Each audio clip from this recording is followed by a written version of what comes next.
If you're a woman over 40 and your idea of getting in shape is more and more cardio, I'm going to need you to stop. I am going to need you to stop. And that's not because cardio is bad, because it's not. Walking, running, cycling, swimming, all those are great cardiovascular exercises, and they definitely have cardiovascular benefits.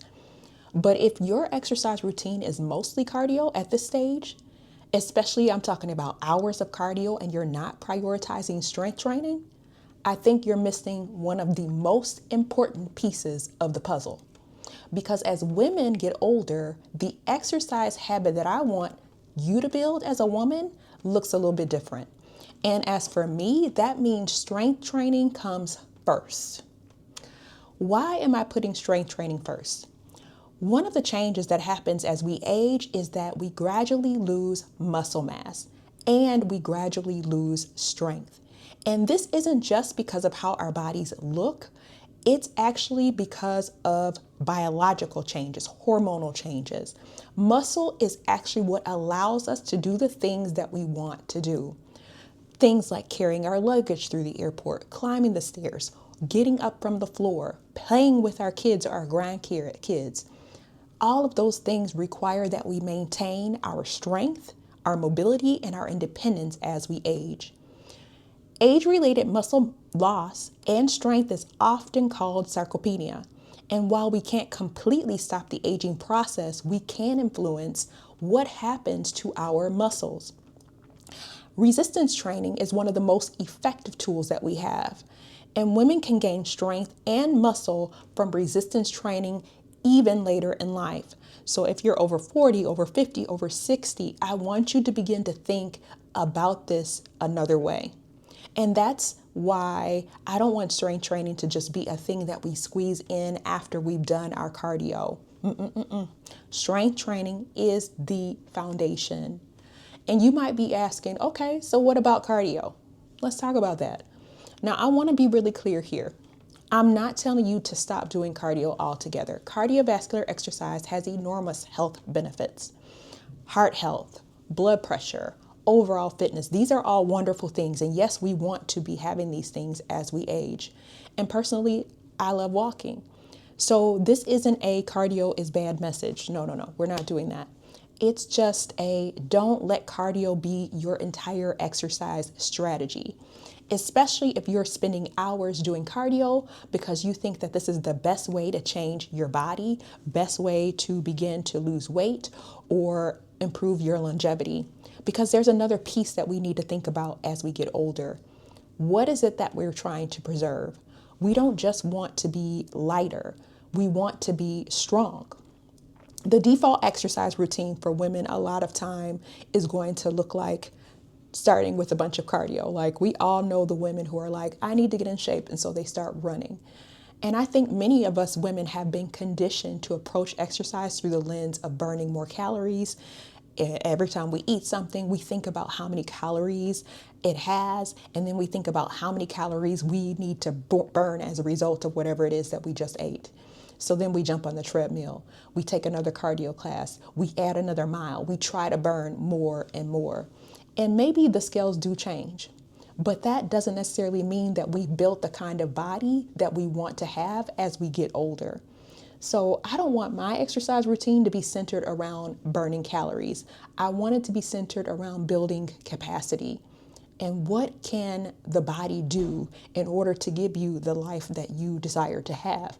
I want you to start thinking about things and asking yourself the question, how strong am I? How well can I move? Can I carry my suitcase? Can I walk the full day in a new city? Can I get up off the floor by myself without using my hands? Can I keep doing the things that I love? And those are all questions that we as women over 40, over 50, and over 60 need to be more interested in at this stage in the game.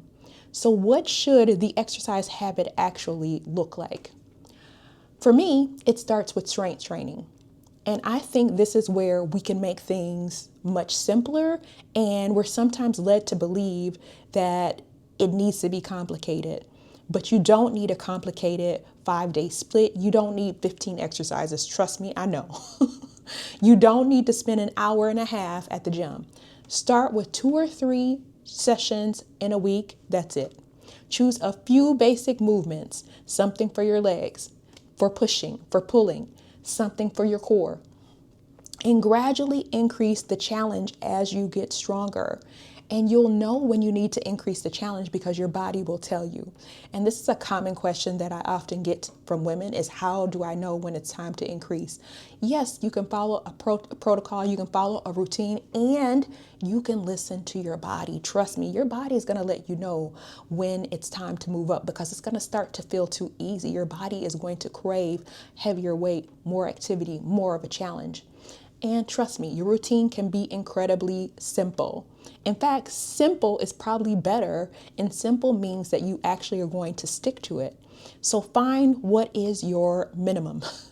And this is one of my favorite concepts that I often say when it comes to building habits.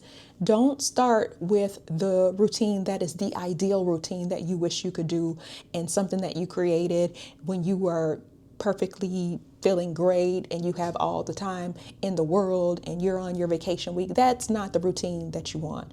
Start with something that you know you can do and that you know you can do on your worst days. So maybe that's just a 20-minute strength training session. Great. If that's it, start there. And once that becomes normal, you can add another day or make your workouts longer, or you can increase the weight. So there's a lot of options. There's lots of flexibility, but don't get caught in the weeds at the beginning. Don't make the starting point so ambitious that you can't maintain it. Because we're not trying to prove how motivated we are. We're trying to build a habit. We're trying to build a lifestyle that is going to go with us from our 40s to our 50s to our 60s, God willing, to our 70s, right? And habits take longer than 21 days. You've probably heard that it takes 21 days to form a habit, and that's actually a myth. Research on habit information and formation has found that it takes around 2 months on average for behavior to become relatively automatic. And many of us know that because we've done something for a couple weeks and by week 3, we fall back into our old routine. But there's a huge amount of individual variation in here. So don't expect to wake up after 3 weeks and suddenly love exercising. That may not be the case. But instead, be determined to repeat the behavior over and over in the same context until it starts to feel normal. And one of the easiest ways that I found to make this happen is to remove some of the decisions. Put your clothes out the night before. That sounds almost ridiculous and simple, but let me tell you that just knowing what clothes you're going to wear, what shoes you're going to wear, having that stuff ready the night before, take them out of the drawer, put them where you can see them, because when you wake up, you don't have to decide whether or not you're going to exercise. But we do know what you will do when you wake up is that you are going to put on that exercise outfit. The clothes are there, the shoes are there, put them on. That's it. That's the habit. And actually, I think there's something really powerful in making that first step ridiculously easy. You're not really asking yourself to complete a 45-minute workout at 7 a.m. because that a lot of times is going to be overwhelming. After a couple days, you're going to be done. You're not going to want to do that. But you're really just asking yourself to put on the clothes. Get up, put on the clothes. Get up, put on the clothes. Rinse, repeat. Once you're dressed, you have already moved one of the biggest barriers. The next thing that I would say is make exercise automatic. So maybe your routine becomes wake up, put on the clothes, and strength train. Or finish work, change clothes, go for a walk. The specific routine doesn't really matter, to be honest, and it's not as important, but what's important is that you're able to create the habit. You're doing the thing, and you have a predictable clue. Because eventually, you don't want exercise to require a debate with yourself every single day. You don't want to be having this conversation. This conversation is what exhausts a lot of people, and a lot of people find that they can't get themselves to exercise because every day they're battling and they're having the same conversation every day, whether or not they're going to exercise. And we want to get to a point where you are able to say, this is just what I do. And then add cardio. Once strength is built into your routine, add the cardiovascular activity that you enjoy. For me, that's a lot of walking, and walking is fantastic because I can do it almost anywhere. You don't need any special equipment, so I can do it when I'm traveling, I can do it when I'm listening to a podcast, I can get outside, or I can just walk around in my apartment.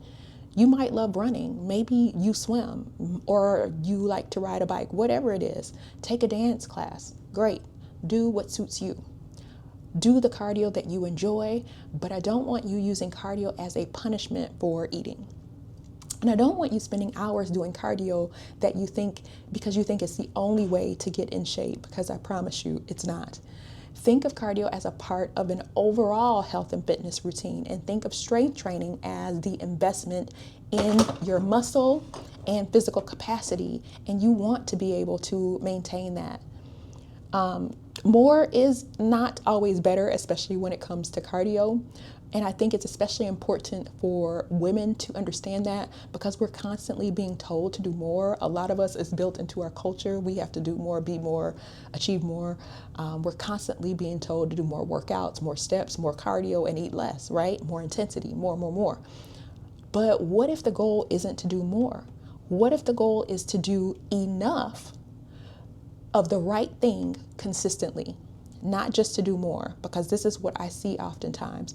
So 2 or 3 strength sessions every week, or regular walking or other cardio that you enjoy, and enough recovery. And then repeating that for years. That sounds like a much more sustainable way of being fit, rather than constantly feeling that you need to push harder, do more, and do it on less, right? With less fuel, less food. Think about the woman that you want to be when you are 70 years old. This is what changed in the way that I think about exercise, to be honest.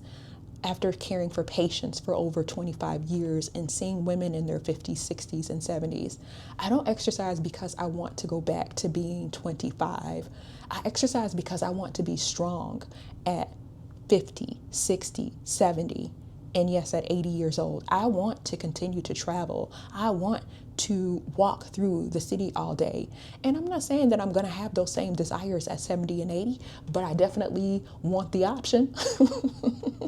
I want to get up and down off the floor, and I want to do it without assistance. I want to be able to say yes to the adventures, and I want my body to support the life that I desire. So when I lift weights, I'm not just working out, I'm investing in my future freedom. So I do have a challenge for you. And what is the challenge?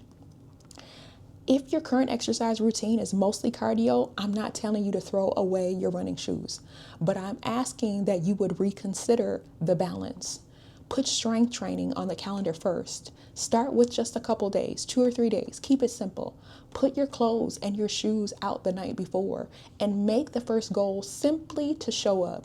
Then add cardio and enjoy.